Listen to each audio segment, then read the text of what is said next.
Back in my early days as an AE, I was on a discovery call with a chief revenue officer and his director of operations. Now, being the overly confident young man that I was, I did absolutely nothing to prepare for this call. Now, I didn't even make it through my third question when the CRO said, "Just stop. I don't have time for this generic line of questioning." And then he left, exited the meeting room. No amount of therapy could undo the trauma that I felt in this moment. Let's talk about how you can prepare for discovery calls so you never make the same trauma-inducing mistakes that I did.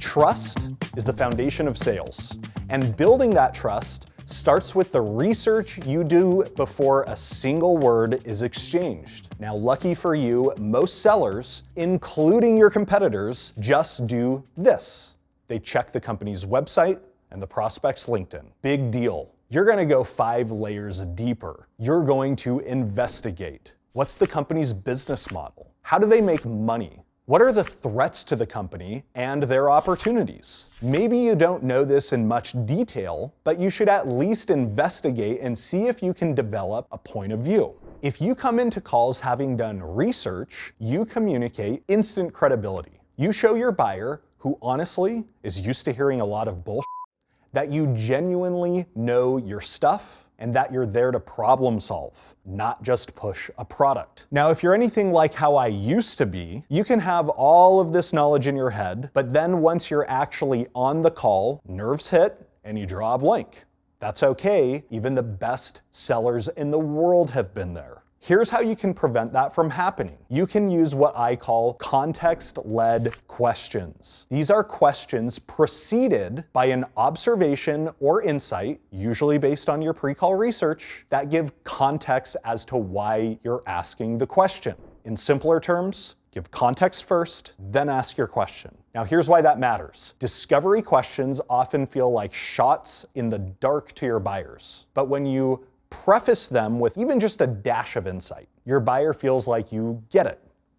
And that's how trust is built. There are 3 key areas I'd suggest pulling your insights from: your buyer's company, the industry in which they operate, and external factors impacting their business. You can use information pulled from any of these 3 areas to prep a few context-led questions prior to your discovery calls. Here's an example of what this can look like in the real world, pulling insight from a buyer's company. Jack, if it's okay with you, I'd love to start by talking about something I read on your company's recent press release. It mentioned your company is entering the precision manufacturing category and plans on competing in that space going forward. Do you mind if we start by talking about what factors drove the decision to enter that market? Sharing an observation before your question gets your buyer far more engaged and likely to have a productive conversation than if you were to just start with, "So what drove you into the precision manufacturing space?" Here's another example, this time pulling insights from external factors impacting their business.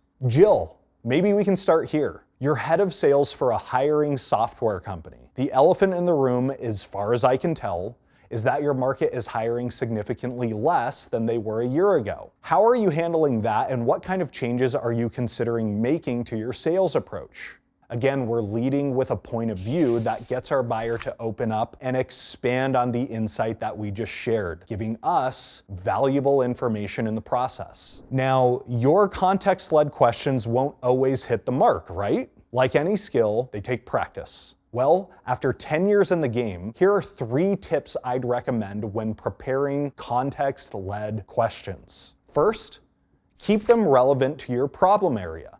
I'm stating the obvious here, but if you're not asking something that ties back to the problem you solve, then you're just giving away free consulting, which, hey, more power to you, but you're not gonna close a deal that way.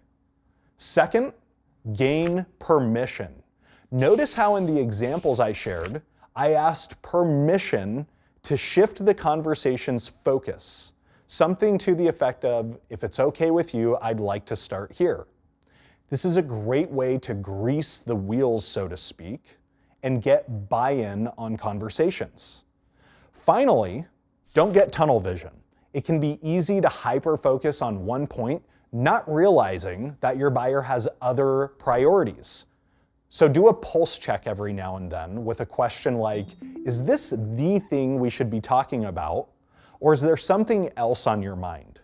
This simple question can keep you aligned and prevent tunnel vision syndrome. All right, there's still a lot more I could teach you about prepping for calls, including the most common mistakes I see sellers make on discovery calls. I want to end this lesson by proposing a challenge. I want you to choose an upcoming discovery call, then plan and write down a context-led question that you would like to use. That's not all. After the call, I want you to reflect and self-assess. How did it go? Did it seem like you were on or off base? How can you improve for next time? Document what you learn. You can use the worksheet provided in the resources section of this course. Like I mentioned in lesson 1, this is how I mastered discovery. I analyzed every call and constantly iterated. The more you do this, the faster and better you'll get at prepping for discovery calls and drafting questions that resonate. So now you know how to prep for your discovery calls. But what do you say in those crucial first few minutes of an actual discovery call? We'll cover that next.